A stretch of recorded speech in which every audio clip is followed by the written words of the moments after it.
Hello everyone and welcome to my channel for those that are new here.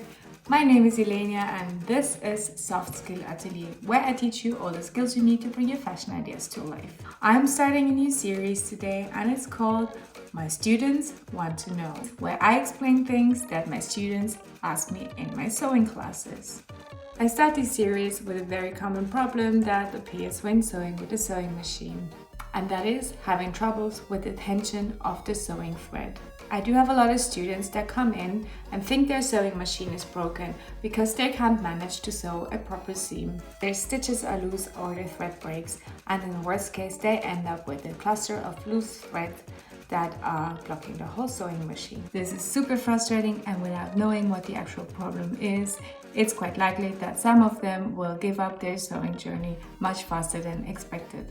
So if your stitches sometimes look like this, or your whole seam ends up like this, I got you covered. And I will show you how you can fix one of the most annoying problems with your sewing machine.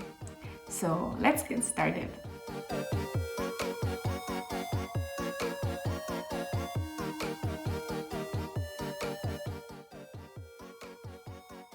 The chances that the machine is actually not broken but completely fine is big.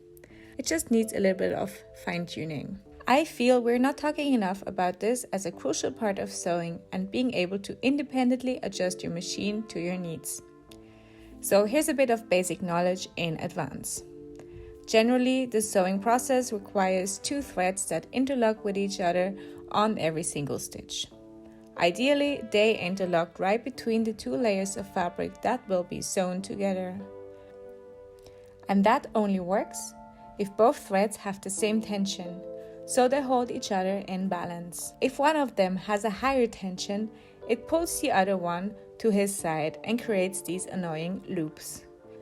So your goal must be to always keep the tension balance between the two threads. And here is how this works.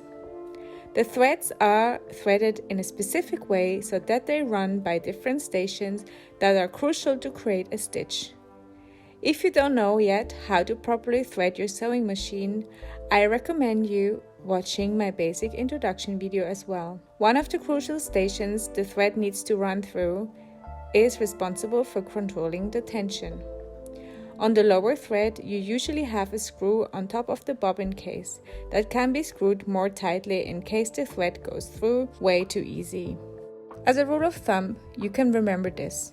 If you hold the bobbin case up by only holding the thread, the tension should be tight enough so that the thread is not unreeling itself, but loose enough so that if you give it a little jerk, it will slide down a few centimeters.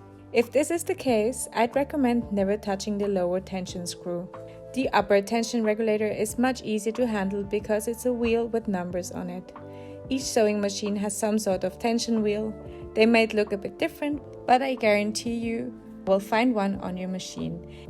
It is usually close to where the upper thread is running down towards the sewing needle. The wheel is connected to two metal plates. The thread is placed between them. By changing the wheel to a higher number, the plates will be pushed closer together and the thread will be held at a higher tension. And that's basically the whole magic. Now I'm going to show you how the whole thing is applied in case your tension is not right. So if you have a seam that looks like this, with some loops on the lower side of your sewing project, this is a sign that your upper thread is more loose than your lower one. So you need to turn your tension wheel to a higher number and try to sew again. Make sure you make a few tests until you're sure you have created the right balance. In case your upper thread is too tight, the whole thing will be the other way around. But if the upper thread is too tight, most of the time you won't even be able to sew a stitch because the thread either slides out of the sewing needle before you can properly start the machine, or it rips apart. So if that happens, it's possible that the upper tension is too high and you simply turn the wheel to a lower number. Be always aware that the tension issue can also happen if something is not threaded right, or if the bobbin is sitting in the bobbin case the wrong way around. A common issue with the upper thread is that the thread jumps out of the feeder arm, that moving part of the sewing machine. That usually creates the big thread tangles.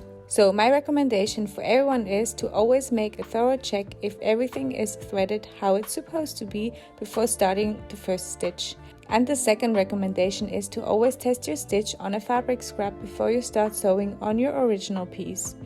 You save yourself a lot of trouble and seam ripping, I promise you. And this is it. I hope my explanation helped you and you managed to fine-tune your machine by yourself from now on. Let me know in the comments if you were able to fix your machine. I'm quite curious. As always, I am looking forward to get more questions and ideas for a new video, and if you like what I do, please interact with this video and subscribe to my channel. Bye bye, I see you next time.